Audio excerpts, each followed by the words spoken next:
वे निर्गुण सगुण सच्चिदानंद घन सर्वव्यापी पूर्ण ब्रह्म परमात्मा वास्तव में जन्म मृत्यु से सर्वथा रहित होने पर भी जब आवश्यकता समझते हैं तब अपनी दिव्य प्रकृति को लेकर सगुण साकार रूप से प्रकट होते हैं। वे परम दयालु भगवान अपने प्रेमी भक्तों का उद्धार करने, उनके इच्छानुसार उन्हें दर्शन देकर उनके साथ लीला करके उन्हें परम आनंदित करने, अपने दर्शन आदि के द्वारा लोगों के समस्त पापों का समूल विनाश करने, अपने दिव्य गुण प्रभाव नाम रूप लीला तत्व और रहस्य का विस्तार करके उनके श्रवण मनन पठन चिंतन कीर्तन आदि के द्वारा संपूर्ण लोगों के लिए आत्मोद्धार का मार्ग खोल देने, दुष्ट दुराचारी मनुष्यों की बुरी आदत छुड़ाने और उन्हें दंड देकर अथवा मारकर पापों से मुक्त करने के लिए लीला विग्रह धारण करते हैं।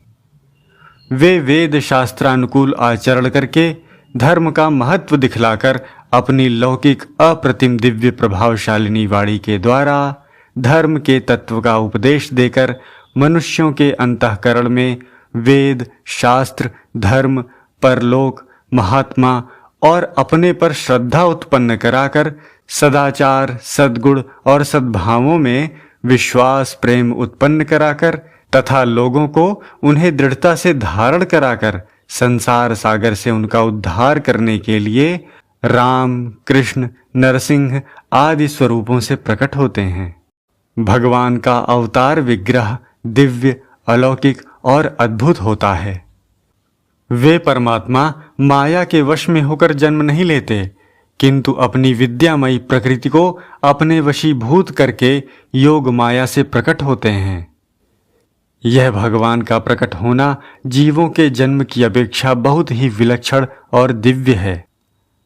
जगत के सभी चराचर जीव अपने गुण कर्म स्वभाव के वश में हुए प्रारब्धानुसार सुख दुख आदि भोग भोगने के लिए जन्म लेते हैं, परंतु परमात्मा किसी के भी वश में ना होकर अपनी इच्छा से केवल जीवों पर अहेतुकी कृपा करके ही अवतरित होते हैं। इस प्रकार ईश्वर का प्रकट होना भगवान की लीला है और जीवों का जन्म लेना दुखमय है। भगवान प्रकट होने में सर्वथा स्वतंत्र हैं और जीव जन्म लेने में सर्वथा परतंत्र हैं। ईश्वर के अवतरित होने में केवल उनकी अहेतुकी कृपा ही कारण है और जीवों के जन्म में हेतु उनके शुभ अशुभ कर्म हैं। अब जानते हैं विग्रह तत्व के बारे में। वे सर्वत्र परिपूर्ण सत्स्वरूप परमात्मा ही दिव्य विग्रह रूप में प्रकट होते हैं। भगवान का वह दिव्य विग्रह अलौकिक अद्भुत और विलक्षण है और वे परमात्मा अपनी पूर्ण शक्ति से ही प्रकट होते हैं। उनका साकार विग्रह एक देश में प्रकट दिखने पर भी वे वास्तव में न तो दूसरे देश से हट जाते हैं और न एक देश में सीमाबद्ध ही हो जाते हैं। वे जीव की तरह शरीरधारी नहीं होते। उनके विग्रह में देह देही भाव नहीं है। उनका वह विग्रह दिव्य चिन्मय स्वरूप ही है, जिसका यथार्थ अनुभव भक्तों को होता है, दूसरों को नहीं। चिदानंदमय देह तुम्हारी विगत विकार जान अधिकारी। भगवान ने भी कहा है, ना हम प्रकाशः सर्वस्य योग माया समावृतः मूढ़ोयम नाभिजानाति लोको माम जमव्ययम्। अपनी योग माया से छिपा हुआ मैं सबके प्रत्यक्ष नहीं होता हूँ, इसलिए यह अज्ञानी जन समुदाय मुझे जन्म रहित अविनाशी परमात्मा नहीं जानता है, अर्थात मुझको जन्मने मरने वाला समझता है। जीवों के शरीर तो अनित्य पापमय रोगग्रस्त लौकिक विकारी पंचभौतिक और रजवीर्य से उत्पन्न होने वाले होते हैं और परमात्मा का वह साकार विग्रह नित्य पाप पुण्य से रहित अनामय अप्राकृत विकार रहित विशुद्ध परम दिव्य और प्रेममय होता है। जीवों की अपेक्षा तो देवताओं का शरीर भी दिव्य होता है, परंतु भगवान का स्वरूप उससे भी अति दिव्य विलक्षण होता है, जिसका देवता लोग भी दर्शन चाहते हैं। भगवान श्री राम तथा श्री कृष्ण जब इस धरातल पर अवतरित हुए हैं उस समय वे माता कौसल्या और देवकी के गर्भ से उत्पन्न नहीं हुए। पहले उनको अपने शंख चक्र गदा पद्मधारी स्वरूप का दर्शन देकर फिर वे ही माता की प्रार्थना से बालक रूप में लीला करने लगे। श्री तुलसीदास जी कहते हैं, भय प्रगट कृपाला दीन दयाला कौसल्या हितकारी, हर्षित महतारी मुनि मनहारी अद्भुत रूप विचारी, लोचन अभिरामा तनु घन श्यामा निज आयुध भुजचारी, भूषण बनमाला नयन विशाला शोभा सिंधु खरारी। श्री भागवतकार लिखते हैं, इत्युक्त्वा असिद्धरिस्तूष्णीं भगवानात्म मायया पित्रोः संपश्यतोः सद्यो बभूव प्राकृतः शिशु। अर्थात यह कहकर भगवान हरि चुप हो गए और माता पिता के देखते देखते अपनी माया से तुरंत ही एक साधारण बालक बन गए। जब भगवान श्री राम परम धाम पधारने लगे उस समय वे अंतर ध्यान हुए हैं। मनुष्य देह की भांति उनका देह यहाँ नहीं रहा, वे इसी शरीर से वैकुंठ धाम में चले गए। श्री वाल्मीकि रामायण में लिखा है, पितामह वचः श्रुत्वा विनिश्चित्य महामति विवेश वैष्णवम तेजः स शरीरः सहानुजः।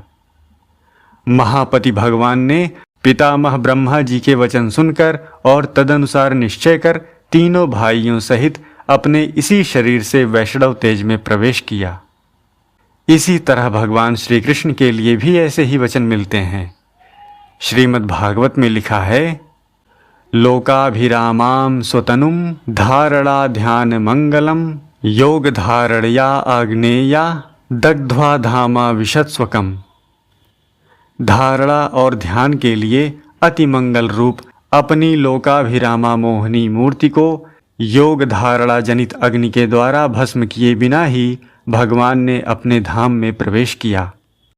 भगवान के सृष्टि के सृजन, पालन, संहार आदि तथा अपने अवतार लीला आदि जितने भी कर्म होते हैं वे सभी परम दिव्य, उज्ज्वल, प्रकाशमय, आनंदमय, विशुद्ध एवं अलौकिक होते हैं। भगवान के समान कर्म साधारण मनुष्य तो कर ही क्या सकता है, ऋषि मुनि देवता और महात्मा भी नहीं कर सकते। जीवन मुक्त और कारक पुरुषों की भी क्रियाएं भगवान के जैसी नहीं होती। भगवान के कर्म इन सभी की अपेक्षा अत्यंत विलक्षण और अद्भुत होते हैं। वैसे कर्म चाहे कोई कितना भी शक्तिशाली क्यों न हो नहीं कर सकता। कारण यह कि उनमें शक्ति, विद्या, प्रभाव, ऐश्वर्य आदि परिमित होते हैं और वे भी भगवान के दिए हुए तथा उस सर्वशक्ति स्रोत के अंश मात्र से ही प्रकाशित होते हैं। अतः उन सर्व ऐश्वर्य संपन्न अमित प्रभावशाली भगवान के कर्म उन सबकी अपेक्षा सब प्रकार से विलक्षण, दिव्य और अद्भुत होते हैं। भगवान में अज्ञता, जड़ता, भूल, आलस्य, प्रमाद, असावधानी, भ्रम आदि किसी भी दोष की तनिक भी संभावना न होने तथा ज्ञान, चेतनता, सावधानी और विज्ञता आदि के स्वाभाविक ही अविचल रूप से नित्य विद्यमान रहने के कारण उनके कर्म अत्यंत ही उज्ज्वल होते हैं।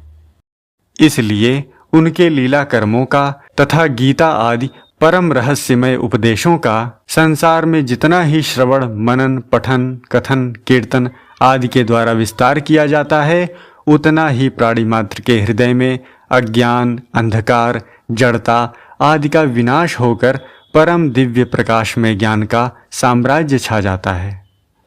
जब लोगों के हृदय में भी उनके लीला, कर्म और उपदेश के श्रवण आदि से इतना दिव्य प्रकाश छा जाता है तब फिर उनके स्वयं परम दिव्य प्रकाश में होने में तो संदेह ही क्या है। वे प्रेममय भगवान जिनके साथ जो कुछ भी व्यवहार करते हैं उसमें निष्काम प्रेम और अहेतुकी कृपा भरी रहने के कारण वे प्राणी परम आह्लादित हो जाते हैं। भगवान जिस तरफ देखते हैं वह सारी दिशा प्रेम और आनंदमय बन जाती है। उनकी देखी हुई वस्तुओं में, उनकी क्रीड़ा की हुई भूमि में इतना आनंद और प्रेम भरा हुआ है कि हजारों लाखों वर्षों तक उनसे लोगों को परम लाभ होता रहता है।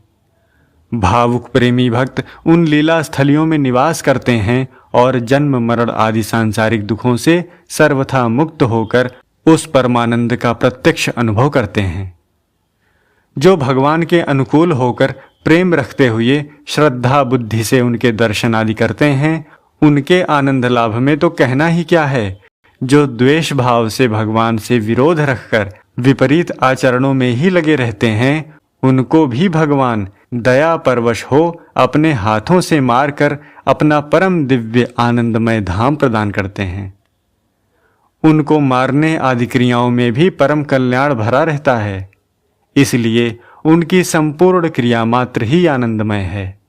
लालने ताड़ने मातुर्ना कारुण्यम यथार्भके तद्वदेव महेशस्य नियंतुर्गुण दोषयो।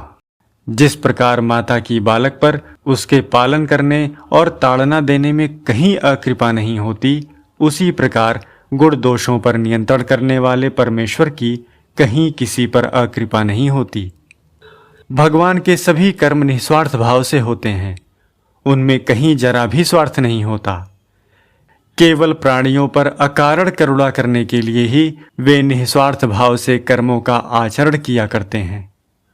उनको अपने लिए कुछ भी कर्तव्य अथवा प्राप्तव्य नहीं होता, तो भी वे लोक संग्रहार्थ जगत के हित के लिए ही कर्मों में प्रवृत्त होते हैं। भगवान गीता में स्वयं कहते हैं, न मे पार्थस्ति कर्तव्यम त्रिषु लोकेषु किंचन नानवाप्तमवाप्तव्यम वर्त एव च कर्मणि। हे अर्जुन, मुझे इन तीनों लोकों में न तो कुछ कर्तव्य है और न ही कोई प्राप्त करने योग्य वस्तु अप्राप्य है, तो भी मैं कर्म से ही बरतता हूँ।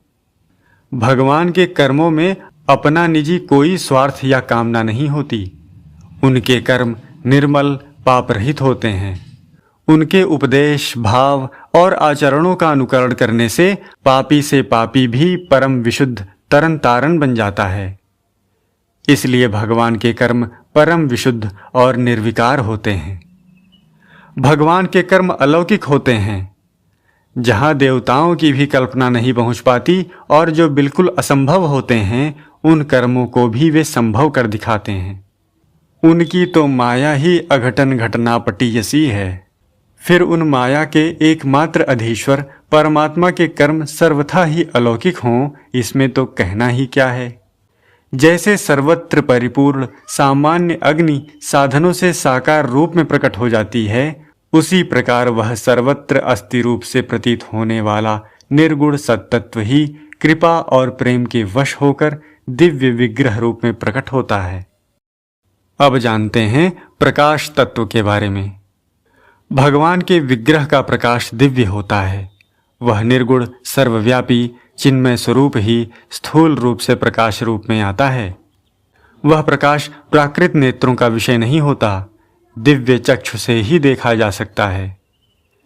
भगवान ने अर्जुन से कहा, न तु माम शक्य से द्रष्टुमने नैव स्वचक्षुषा दिव्यम ददामि ते चक्षु पश्य मे योगमैश्वरम। परंतु मुझको तू इन अपने प्राकृत नेत्रों द्वारा देखने में निसंदेह समर्थ नहीं है। इसी से मैं तुझे दिव्य अर्थात अलौकिक चक्षु देता हूँ, उससे तू मेरी ईश्वरीय योग शक्ति को देख। यद्यपि अवतार के समय भगवान का विग्रह सबके सामने होने से सभी को उनके दर्शन होते हैं, परंतु उनको दर्शन होते हैं योग माया समावृत साधारण मनुष्य रूप के ही, दिव्य रूप के नहीं। भगवान का वह दिव्य प्रकाश सूर्य चंद्रमा आदि से अत्यंत महान और विलक्षण होता है। संजय ने गीता में कहा है, दिवि सूर्य सहस्रस्य भवेद्युगपदुत्थिता यदि भाः सदृशी सा स्याद् भासस्तस्य महात्मनः।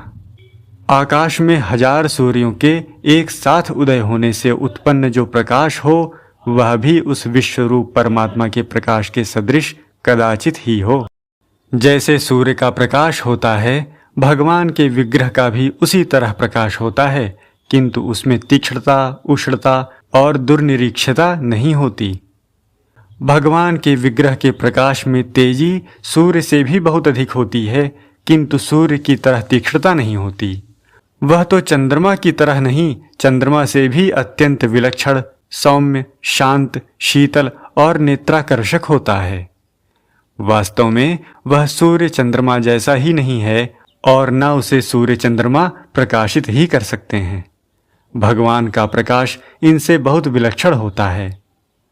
भगवान कहते हैं, न तद्भासयते सूर्यो न शशांको न पावकः यद्गत्वा न निवर्तन्ते तद्धाम परम मम।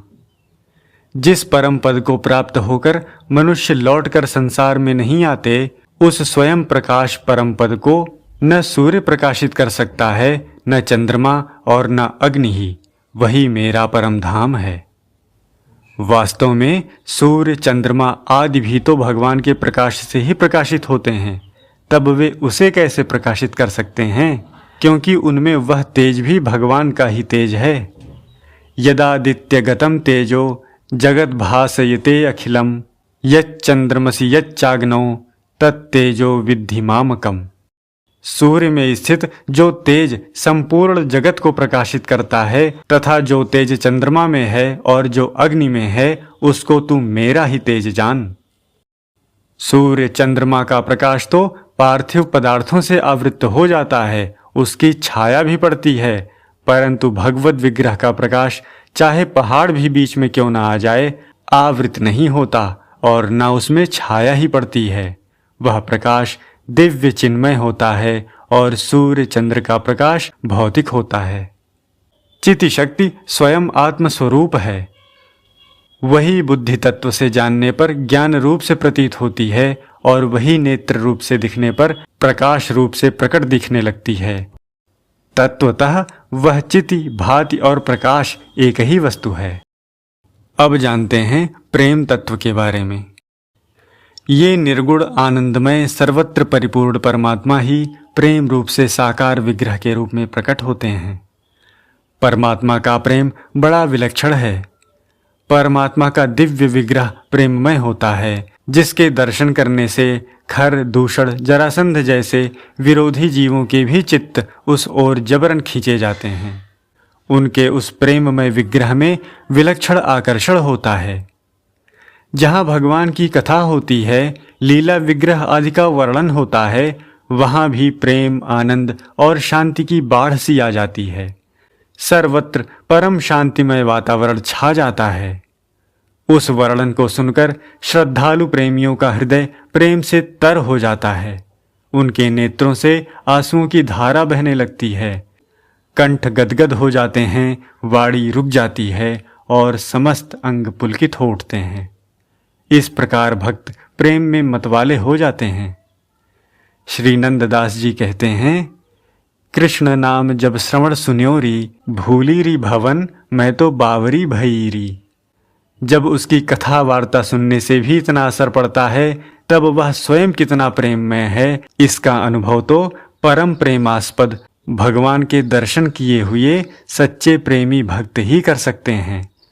पर वे भी उस प्रेम का वर्णन करने में अपने को असमर्थ ही पाते हैं।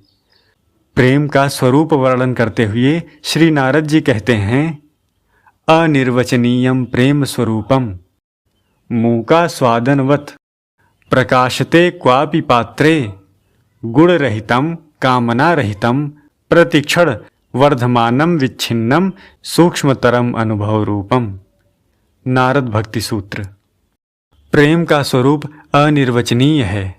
गूंगे के स्वाद की भांति उसका वर्णन नहीं हो सकता। ऐसा प्रेम किसी योग्य पात्र में ही प्रकट होता है। यह प्रेम गुण रहित है, कामना रहित है, प्रतिक्षण बढ़ता रहता है, विच्छेद रहित है, सूक्ष्म से सूक्ष्मतर है और अनुभव रूप है।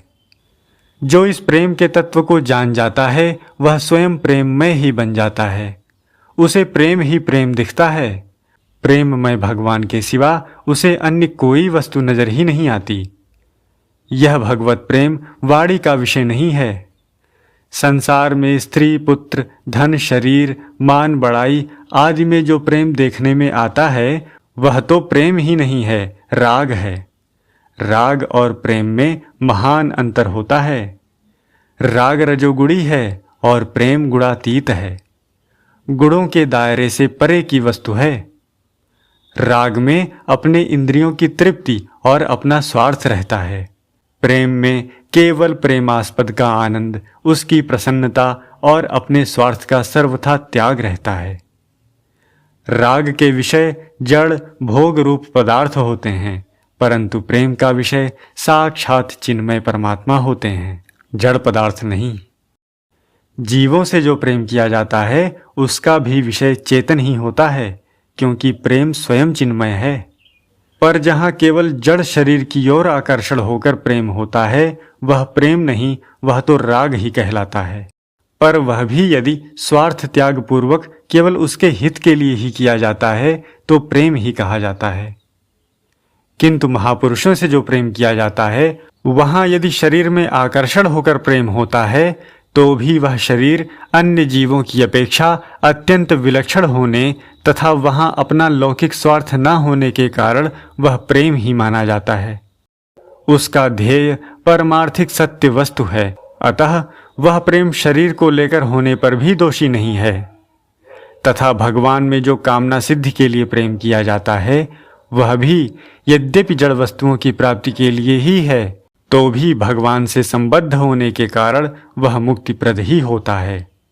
भगवान ने कहा है, मद भक्ता यान्ति मामपि, मेरे भक्त मुझे चाहे जिस भाव से भजें, अंत में वे मुझे ही प्राप्त होते हैं और उनकी कामना भी पूर्ण हो जाती है अथवा मिट जाती है।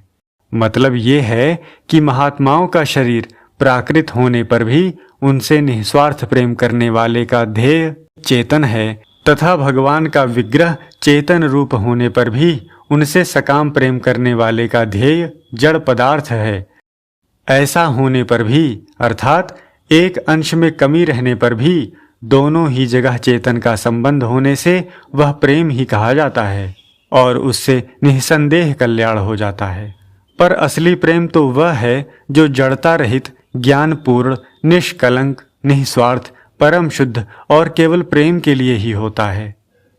यह प्रेम राग की समाप्ति होने के बाद जागृत होता है और वैराग्य की ऊंची से ऊंची स्थिति होने पर आरंभ होता है।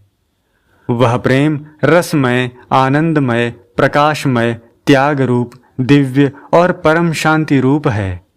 उसमें दुख, विक्षेप, जलन, चिंता, उद्वेग, भय आदि का लेश भी नहीं है। प्रेम कहें चाहे भगवान, वस्तुतः दो वस्तु नहीं, एक रूप ही है। ऐसा होने पर भी भगवान के दर्शन होने पर प्रेम हो ही जाए, यह सर्वत्र अबाधित नियम नहीं है। पर प्रेम होने पर तो भगवान मिल ही जाते हैं। इसीलिए प्रेम की कीमत भगवान भी नहीं है, बल्कि भगवान की ही कीमत प्रेम है। अतः प्रेम भगवान से भी बढ़कर है। इसीलिए दिव्य प्रेम प्राप्त भगवत भक्त भगवान के दर्शनों की भी परवाह नहीं करते, बल्कि भगवान ही उन भक्तों की गरज किया करते हैं। प्रेम बड़ी ही अलौकिक वस्तु है। वह द्वैत, अद्वैत, भेद, अभेद सबसे निराला, विलक्षण, अलौकिक तत्व है। प्रेम और आनंद वस्तुतः एक ही वस्तु है, क्योंकि प्रेम होने पर ही आनंद होता है और जहाँ आनंद होता है वहीं प्रेम होता है। अब जानते हैं विग्रह, प्रकाश और प्रेम की एकता के बारे में। सतरूप परमात्मा का जो होनापन है, जो सामान्य रूप से सर्वत्र सर्वदा परिपूर्ण है, वही कृपा परवश हो भक्तों पर अनुग्रह करने के लिए श्री विग्रह रूप से प्रकट होता है। और जो सामान्य चिन्मय ज्ञान स्वरूप परमात्मा है, वही श्री विग्रह के प्रकाश रूप से प्रकट होता है। तथा जो निरअतिशय आनंद घन परमात्मा है, वही श्री विग्रह में प्रेम रूप से प्रकट होता है। जैसे सत, चित, आनंद ये तीनों शब्दतः अलग अलग होने पर भी वस्तुतः एक ही हैं और परमात्मा के स्वरूप ही हैं, उसके कोई विशेषण या उपाधि नहीं। इसी तरह साकार परमात्मा, उसका प्रकाश तथा प्रेम भी कोई भिन्न भिन्न चीजें नहीं हैं। प्रेम हरि को रूप है, त्यों हरि प्रेम स्वरूप, एक होए दो में लसय, ज्यों सूरज अरु धूप।